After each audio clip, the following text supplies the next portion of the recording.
Bang Haji Rhoma Irama meskipun sudah tidak selaris dulu lagi, tapi tetap saja menghiasi pemberitaan media. Hal itu tentu tidak lepas dari kelakuannya yang terkadang unik dan menarik minat wartawan untuk memberitakannya. Mulai dari dirinya berkonflik dengan Inul Daratista kala itu, karena nyinyirin goyang ngebor penyanyi dangdut tersebut, hingga kenekatannya mau mencalonkan diri sebagai presiden di Pilpres 2014 silam. Kelakuan Bang Haji ini juga terkadang gak baik-baik amat. Gak seperti penampilannya yang suka membungkus diri pakai jubah agama itu.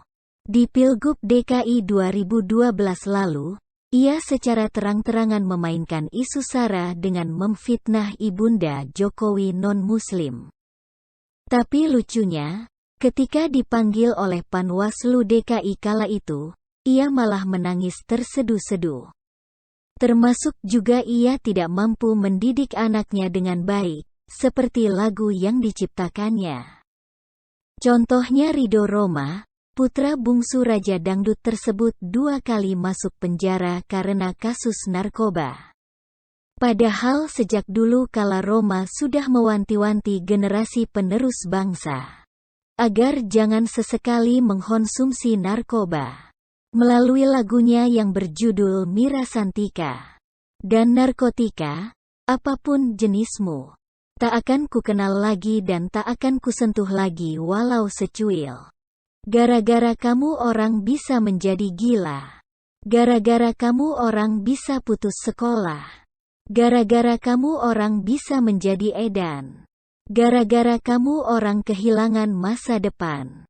Demikian sepenggal lirik lagu itu. Dan terbukti, sekarang Ridho Rhoma yang kehilangan masa depan. Karena, bagaimana dia mau membangun masa depan yang cerah kalau saat ini saja mendekam di penjara? Selain itu, Rhoma juga mendirikan Partai LO. Namanya Partai Idaman, singkatan dari Partai Islam Damai Aman. Tapi sungguh sayang, partainya itu sudah layu sebelum berkembang. Pasalnya pada 2018 silam tidak lolos verifikasi. Sampai-sampai karena begitu kecewanya Rhoma kala itu, ia menuding KPU dan Bawaslu melakukan tindakan diskriminatif terhadap Partai Idaman. Hingga karena putus asa, Rhoma pun menyerahkan partainya tersebut kepada PAN beserta pengurus-pengurusnya. Secara otomatis, ia pun sekarang jadi anak buah Zulkifli Hasan.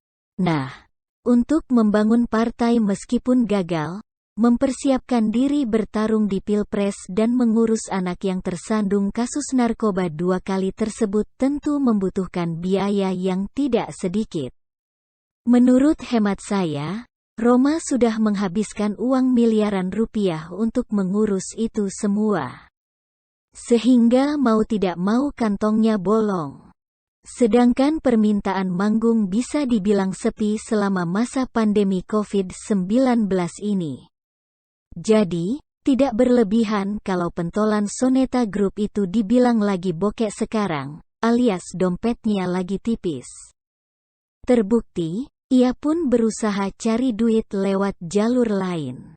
Baru-baru ini penyanyi lagu Begadang tersebut menggugat Sandi Record sebesar 1 miliar rupiah terkait royalti lagu-lagu yang dia nyanyikan. Tidak tanggung-tanggung, Rhoma pun melayangkan gugatannya itu ke Pengadilan Negeri Surabaya. Dalam gugatannya, Bang Haji mengatakan bahwa Sandi Record sudah melanggar hak cipta karena telah mengunggah lagu-lagu ciptaannya ke YouTube.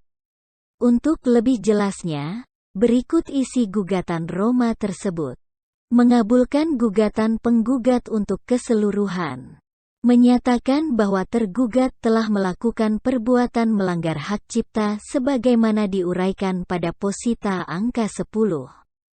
Menghukum tergugat membayar kepada penggugat ganti kerugian material sebesar 1 miliar rupiah. Dan, atau yang senyatanya telah diterima oleh tergugat dari YouTube atas perbuatan melanggar hak cipta tergugat. Paling lambat 7 hari kerja sejak isi putusan perkara Akuo dibacakan di hadapan persidangan.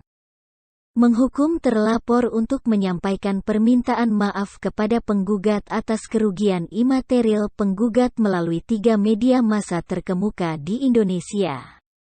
Menghukum tergugat untuk menghentikan seluruh perbuatan dan/atau kegiatan memanfaatkan tanpa izin lagu-lagu karya cipta penggugat melalui pihak ketiga pada seluruh media publikasi.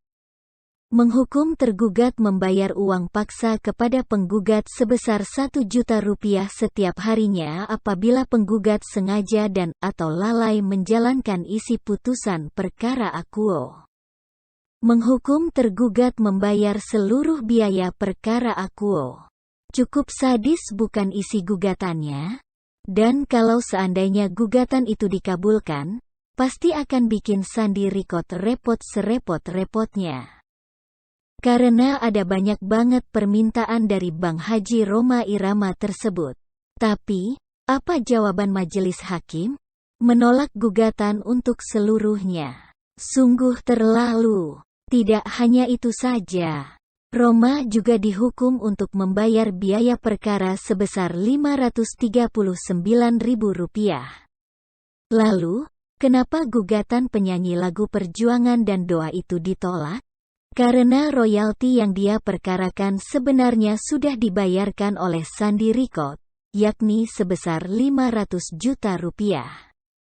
Namun pembayarannya itu tidak langsung diberikan kepada Rhoma, melainkan melalui orang kepercayaannya yang juga merangkap sebagai kuasa hukumnya. Dan bukti pembayaran itu juga dihadirkan di persidangan. Sehingga pihak Bang Haji Rhoma Irama gak bisa ngeles lagi. Sekarang, ada baiknya Rhoma menggugat kuasa hukumnya itu daripada yang lain. Karena jelas-jelas telah bikin malu Raja Dangdut Indonesia. Dan, kenapa dapat royalti kok gak bilang-bilang?